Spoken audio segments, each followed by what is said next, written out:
सभी तत्वदर्शियों को और सभी गीता प्रेमियों को मेरी ओर से सादर जय श्री कृष्ण। आज हम वर्तमान युग में आध्यात्मिक चिंतन की श्रृंखला के तहत गीता के द्वितीय अध्याय के श्लोक संख्या 42 और 43 दोनों की एक साथ व्याख्या करेंगे। उसका कारण यह है कि भगवान श्री कृष्ण ने जो अर्जुन को निश्चयात्मक बुद्धि की बात की और अव्यवसायी सुकाम पुरुषों के लिए बुद्धि की भिन्नता की बात की, वह बुद्धि क्यों भिन्न हो जाती है, इसका उत्तर यहां समझाने का आगे के 3 श्लोकों में वर्णन वेद व्यास जी ने किया है। अव्यवसायी मनुष्यों की बुद्धियां अनंत क्यों हो जाती हैं, उसके बहुत सारे कारण हैं। उनको ठीक से समझना, जानना गीता की सार्थकता को बढ़ा देता है। यदि हमें ये सब चीजें धीरे धीरे समय समय ज्ञात होती जाएंगी तो हमारे ज्ञान में उत्तरोत्तर वृद्धि होती जाएगी, जिसको महर्षि वेद व्यास जी ने ऐसे लिखा है। या इमाम पुष्पताम वाचम प्रवदन्ति अव्यवश्यतः वेदवारतः पार्थ न अनन्यत अस्ति इति वादिनः कामात्मानः स्वर्गपराः जन्म कर्म फल प्रदाम क्रिया विशेष बहुलाम भोग्यवार गतिम प्रति। अर्थात हे अर्जुन, जो वेदों को कहने वाले हैं, अविवेकी इस प्रकार की बनावटी और शोभायुक्त वाणी की बात करते हैं कि स्वर्ग से बढ़कर कोई ऐसी वस्तु नहीं है। वो लोग कहते हैं जिनके लिए स्वर्ग ही परम प्राप्य है, जो कि जन्म रूप कर्म फल देने वाली और भोग तथा ऐश्वर्य की प्राप्ति के लिए नाना प्रकार की बहुत सी क्रियाओं में रुचि रखने वाले हैं। तो जिन लोगों को स्वर्ग की प्राप्ति चाहिए, गीता ये कहने का प्रयास करती है, वो बहुत सारी अपने कर्म फल की, अपने भोग की, अपने ऐश्वर्य की प्राप्ति के लिए नाना प्रकार की बहुत सारी क्रियाओं में रुचि रखते हैं और वो नाना प्रकार की कार्यविधि करते हैं, जबकि आत्मा को परमात्मा प्राप्ति के लिए केवल एक ही निश्चयात्मकता की बुद्धि को लगाकर उस लक्ष्य की ओर ही अग्रसर होना चाहिए, जैसा कि 41वें श्लोक में कहा गया। In English, O Partha, those ignorant persons who do not know the real meaning of Vedas and falsely claim that there is nothing beyond heaven with glorified speeches. For them, heaven is the only ultimate aim. They are interested in multiple actions which give pleasure and wealth and result in multi-birth and death. तो यहां गीता हमें यह समझाने का प्रयास भी करती है कि यदि हम कामनाओं में इतने रचे बचे रहते हैं कि वे कामनाओं के रूप ही बन जाते हैं, कामना स्वरूप ही बन जाते हैं, उनको अपने में और कामनाओं में भिन्नता ही नहीं दिखती है। कामना में वे और उनमें कामना इतनी रच जाती है कि दोनों के बीच का अंतर वे समाप्त कर देते हैं। उनका तो यही भाव होता है कि कामना के बिना आदमी जी ही नहीं सकता, कामना के बिना कोई भी काम हो ही नहीं सकता, कामना के बिना आदमी पत्थर की तरह जड़ हो जाता है, उसकी चेतना भी नहीं रहती। ऐसे मनुष्य, ऐसे भाव वाले मनुष्य कामात्मान हैं। उनको भगवान ने यहाँ कामात्मान स्वर्ग परा जम खल प्रबल, ऐसा लिखा है। स्वयं तो नित्य निरंतर ज्यों का त्यों रहता है, उसमें कभी कोई घटबढ़ तो होती नहीं, पर कामना आती है और जाती है, घटती है और बढ़ती है। स्वयं परमात्मा का अंश है और कामना संसार के अंश को लेकर बनती है। अतः स्वयं और कामना ये दोनों सर्वथा अलग अलग हैं, और यदि हमने अपने आप को कामना से जोड़ लिया तो हम परमात्मा से हटकर इस मनुष्य लोक में जुड़ गए, जो सर्वथा देखने को मिलता है। यहां एक शब्द आया है स्वर्ग परा। स्वर्ग में बढ़िया से बढ़िया दिव्य भोग मिलते हैं, इसलिए उनके लक्ष्य में स्वर्ग ही सर्वश्रेष्ठ होता है और वे उसकी प्राप्ति के लिए ही रात दिन लगे रहते हैं। यहाँ स्वर्ग परा पद से मनुष्यों की बात कही गई है, जो वेद शास्त्रों में वर्णित स्वर्ग आदि लोकों में आस्था रखने वाले हैं। वेद वार्ता पार्थ नान्यादस्तिथि वादिन है, वे वेदों में कहे हुए सकाम कर्मों के प्रीति रखने वाले हैं, निष्काम भाव से वो कार्य नहीं करते। अर्थात वेदों का तात्पर्य वे केवल भोगों और स्वर्ग की प्राप्ति को ही मानते हैं, अतः उन्हें वेद का ज्ञान पूर्ण नहीं है, इसलिए वे वेद वार्ता हैं, वेदवाद रता हैं। उनकी मान्यता में यहाँ और स्वर्ग के, यहाँ के और स्वर्ग के भोगों के सिवाय कुछ नहीं है।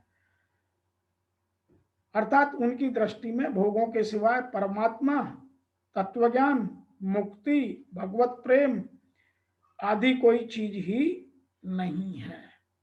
मैं एक बार दोबारा रिपीट करता हूं, जो इस तरह के विचार रखते हैं और जो स्वर्ग की कामना करते हैं, उनके लिए परमात्मा, तत्वज्ञान, मुक्ति, भगवत प्रेम कोई शब्द नहीं, कोई ज्ञान नहीं, कोई चीज नहीं।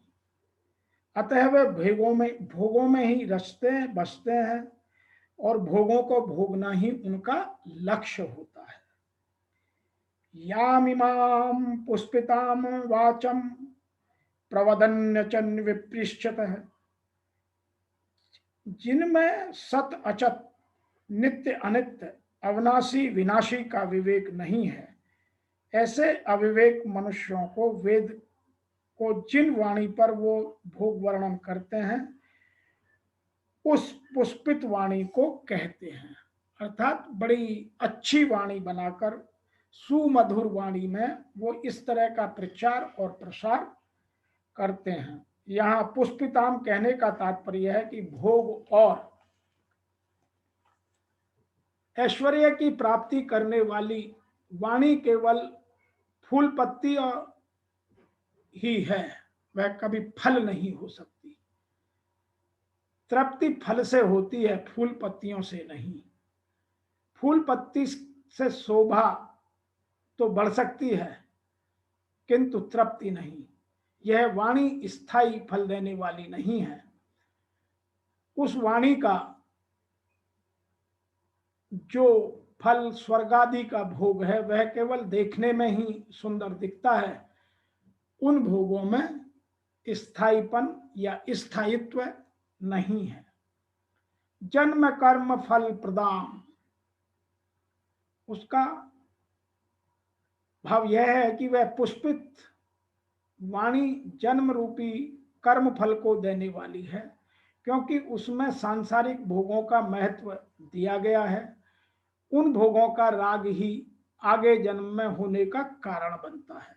आप यदि जन्म मरण में फंसते हैं तो उन रागों के कारण ही फंसते हैं। आगे लिखा है क्रिया विशेष बहुलाम भोगस्व गतिम प्रति, यह पुष्पित अर्थात दिखाऊ शोभायुक्त वाणी भोग और ऐश्वर्य की प्राप्ति के लिए जिन सकाम अनुष्ठानों का वर्णन करती है, उनमें क्रियाओं की बाहुल्यता रहती है, प्रबलता रहती है। अर्थात उन अनुष्ठानों में अनेक तरह की विधियां हैं, अनेक तरह की क्रियाएं करनी पड़ती हैं, अनेक तरह के पदार्थों की जरूरत पड़ती है, और अनेक तरह की आवश्यकता, साधन की आवश्यकता पड़ती है, एवं शरीर आदि को परिश्रम भी अधिक करना पड़ता है।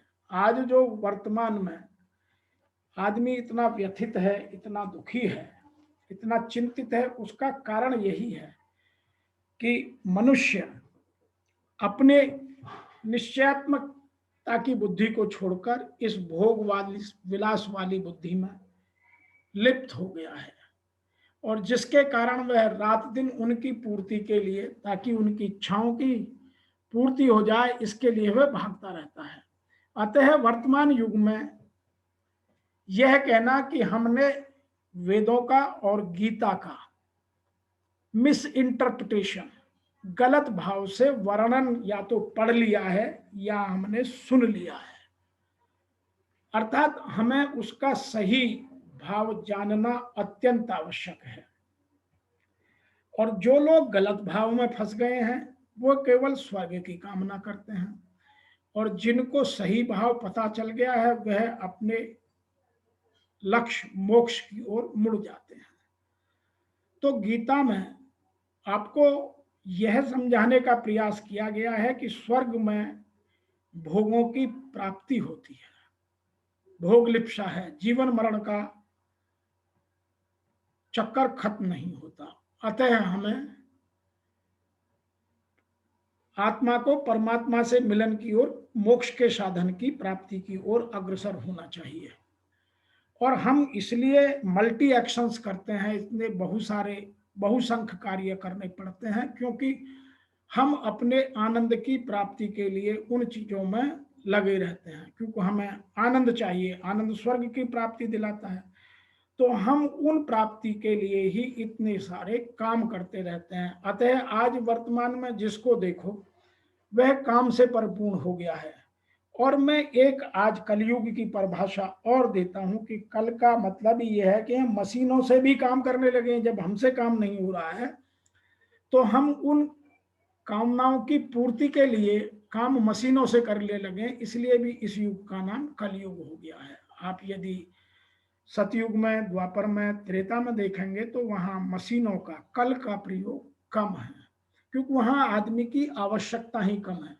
और जब हम अपनी आवश्यकता बढ़ाते जाएंगे तो हमें उसकी पूर्ति के लिए बहुत सारे साधनों की आवश्यकता होगी। और हम इन जो हिंदुज्म का सेंट्रल आइडिया है, प्रमुख केंद्र है, उससे हम दूर भाग जाते हैं। अतः हम उन कर्मों में रुचि बना लेते हैं जिनसे हमें स्वर्ग की प्राप्ति हो, या हमारी इच्छा की पूर्ति हो, या हमारा जो भौतिक सुख है उसकी प्राप्ति हो। और उन चीजों को छोड़ते जाते हैं जो एक लक्ष्य है, जिससे हमें मोक्ष की प्राप्ति हो, जिससे हमारा यह जन्म मरण का चक्कर दूर हो जाए। तो हम लोगों को भगवान श्री कृष्ण ने इन 3 श्लोकों में यह समझाने का अर्जुन के माध्यम से प्रयास किया है कि हम भी अपनी भोगों की इच्छाओं को, आकांक्षाओं को, अपनी आवश्यकताओं को कम करें और प्रभु प्राप्ति के एक लक्ष्य की ओर अग्रसर हो, ताकि हम उस लक्ष्य की प्राप्ति कर इस आत्मा का परमात्मा से सदैव के लिए मिलान कर इस दुनिया से, इस सांसारिक भोगों से, इस जन्म मरण के चक्कर से दूर हो जाएं और यह आत्मा परमात्मा में विलीन होकर परमात्मा का ही आनंद ले। आज इस द्वितीय अध्याय के 42वें और 43वें श्लोक की व्याख्या में इतना ही। फिर आपसे शीघ्र मिलेंगे 44वें श्लोक की व्याख्या लेकर, जिसमें भगवान ने इसी बात को और गहनता से और कुछ उदाहरण देकर समझाने का प्रयास किया है। तब तक के लिए आपको मेरी ओर से और मेरी संस्था डूअर्स पैराडाइज फाउंडेशन की ओर से ओम नमो भगवते वासुदेवाय नमः।